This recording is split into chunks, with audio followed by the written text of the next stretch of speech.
Hey everyone, welcome back to another video. I'm going to talk about a few things today, including some great things that are happening right now.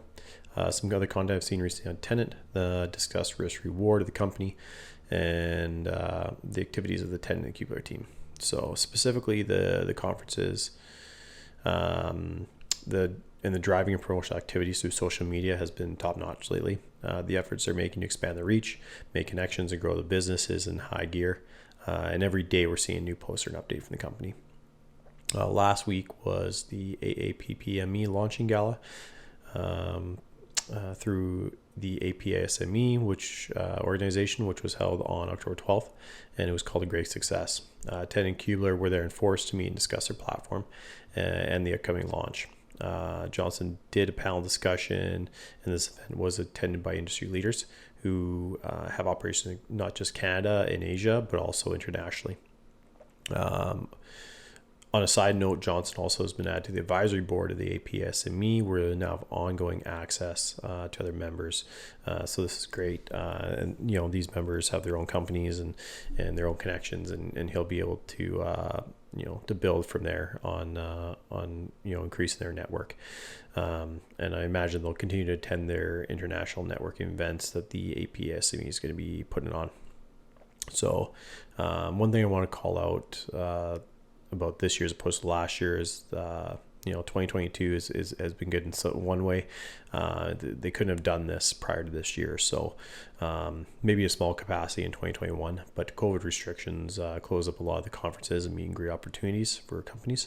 So the benefits of able to now attend all these in person and handshake it wouldn't have happened before. So in this regard, timing is great, and people are really want to make real connections, and it's just not the same when you're talking through a screen versus face to face.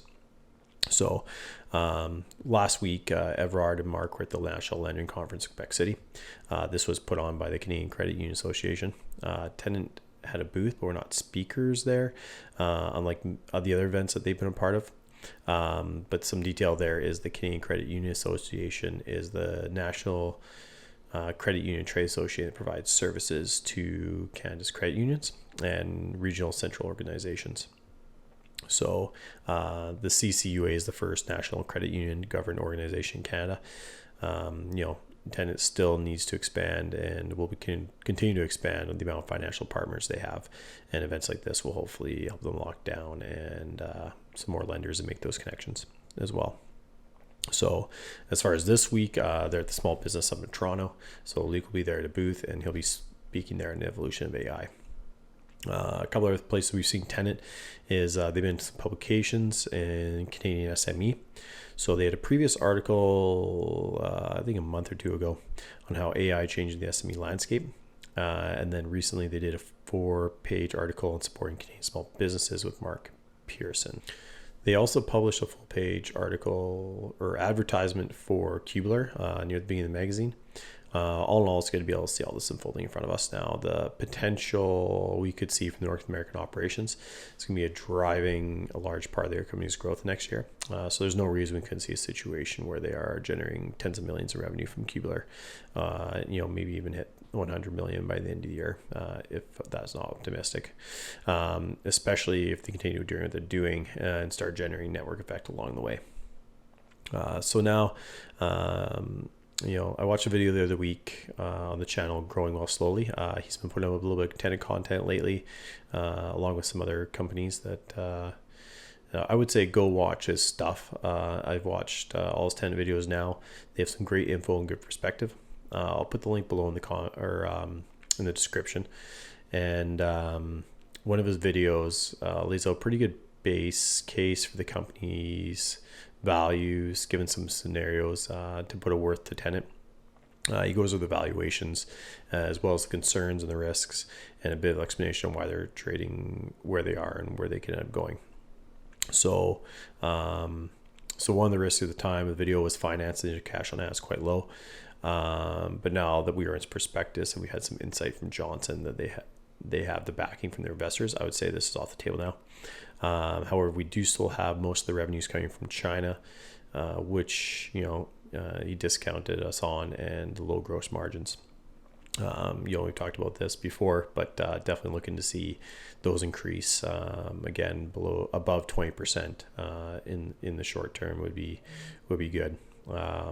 Really, realistically, we want to be around 30% overall for the company. So addressing why we've had such large contraction in the company. Adding to the company's risk, not just, the financing risk, the Chinese operations, the Canadian markets. We guys still have the current macro condition that we've taken into account, such as the high rates and the lower risk yields that you can get out there right now. So they've also been showing the slowed revenue growth the last quarters. All of that brings us to where we are today under the pressures of the perspectives, trading, on the screen here at $1 a share. It's really time for that, that we're going to start seeing this explosive growth again in the company. And, I think we're going to start seeing these quarters start to hit 100% again year over year, which is going to be needed to propel the company to the next stage. So in regards to that, there is something else here outside of just the risk, and that's, the reward side of the equation and why we're investing in Tenant at the end of the day. And that is the multiple expansion as things start to improve. I could put my money into main companies at this point that I could see going up 4x, 5x by the year 2030, which isn't a bad ROI at all. But that's not Tenant. Higher risk equals higher reward. There are scenarios that could play out where they could reach 4x or 5x current price sales based on improving macro and increased confidence where the market start looking at forward revenues and pricing them off that. So if you look at the video that Growing Well Slowly put out there, he had price target around $8 on a 3x of 400 million revenue potential, right? So that was just off the box. Kind of thinking he had going there, but if we consider the probability that they execute in the back half this year, we could be in a situation where revenues are again, as I said, 100% plus year over year for the next quarter, and then again 100% year over year for the annual. Then you add in cash in the bank for the next year of operations, possibly a bunch of new eyes on the company, and increase overall confidence that 2023 numbers will most likely hit. And then the market begins to consider and maybe think that they might hit 500 million. And then what happens, right? What are they trading at? Next year, what's cost of capital at? Is it going to be lower at that time?